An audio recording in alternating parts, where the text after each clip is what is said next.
Thank you for being here tonight to share your grief and your love for Jack Layton. It means a great deal to all of us to have you here. And I've received many cards, emails, phone calls from people across Alberta, but also from my colleagues in the legislature from all parties. And it's good to know that beneath our political differences, there's a common thread of humanity, and it really, really means a lot to me.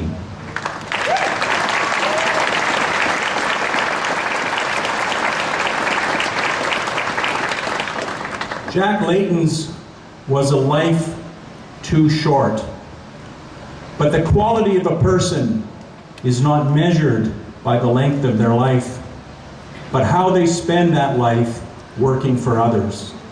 And by that measure, Jack Layton is a giant of a man.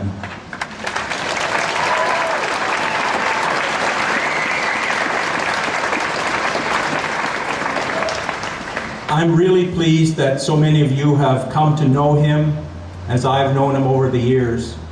You may not know some of the things about him in some of his earlier days when he and I were involved with municipal politics in our respective cities. Jack was one of the first people to stand up for gay and lesbian people and against discrimination against them.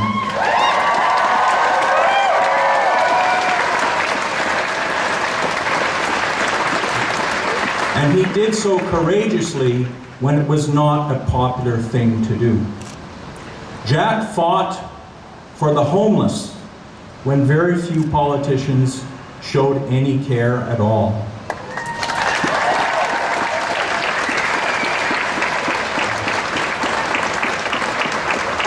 He was relentless at bringing that issue to the public's attention and making sure that Toronto City Council and the province of Ontario and the government of Canada paid attention to the plight of homeless people. He talked to me often about a man in his constituency who froze to death on the streets of Toronto. And every time he did it, you could tell that he was extremely moved and extremely angry at what had happened to that person. Jack was one of the strongest environmentalists in municipal politics, or any kind of politics, I think, for many years. And he fought on many fronts to bring to the public's attention the dangers of climate change and the dangers of pollution. I remember he was so proud of one accomplishment. He got the City of Toronto to build a wind turbine in downtown Toronto. And you know, of course, in Alberta we have hundreds of wind turbines in southern Alberta, so we used to tease Jack about his one wind turbine. But nevertheless, he was very proud of it, and it still sits a testament to his work on behalf of the environment in downtown Toronto.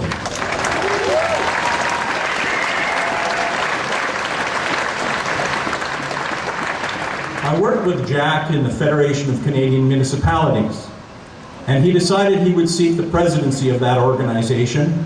It was an organization that was quite conservative in its outlook, and he gathered a bunch of us together and we put our heads together how we could transform it into an organization that would fight for the things that we believed in, fight for social justice and for the homeless and for environmental issues.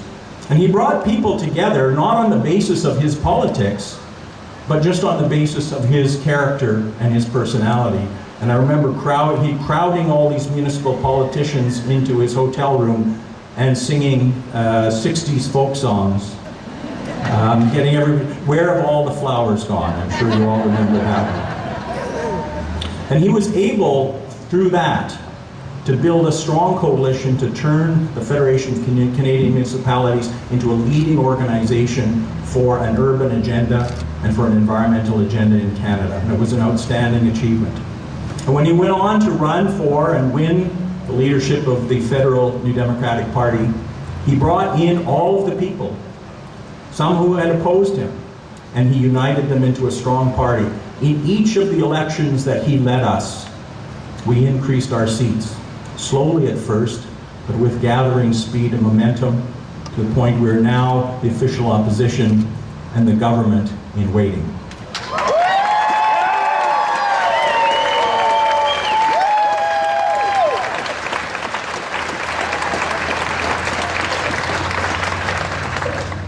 I remember when Grant Notley was killed, and all of the pundits who predicted the demise of the NDP in our province.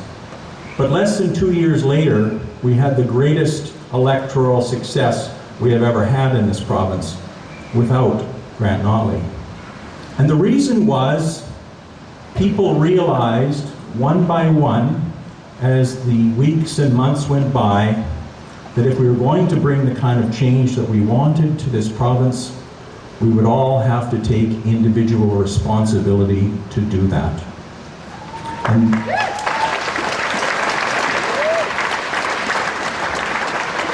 And I know that Jack believed that it was not his leadership, but all of you, and all New Democrats and all progressive people across Canada would sooner or later realize that it was not one person, but all of them collectively that could bring the change that we want so badly.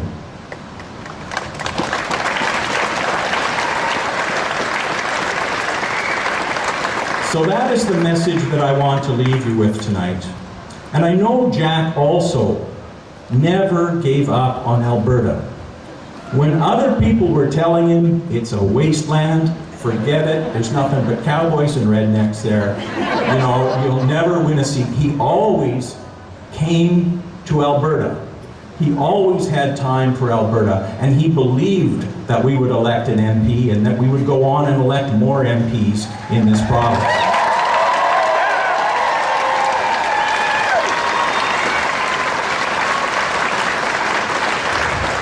And I believe we not only can do that, we will do that.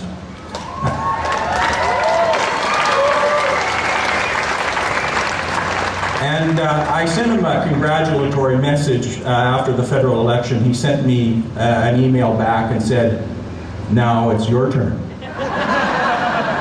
And he believed that we can make political change right here in Alberta. And he would say to you, don't let them tell you it can't be done.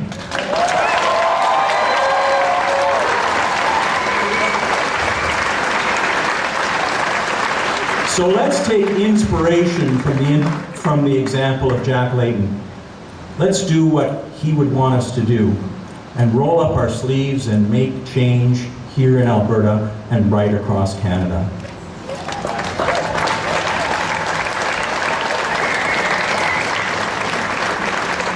As Tommy Douglas often said, courage, my friends, 'tis not too late to build a better world. Thank you.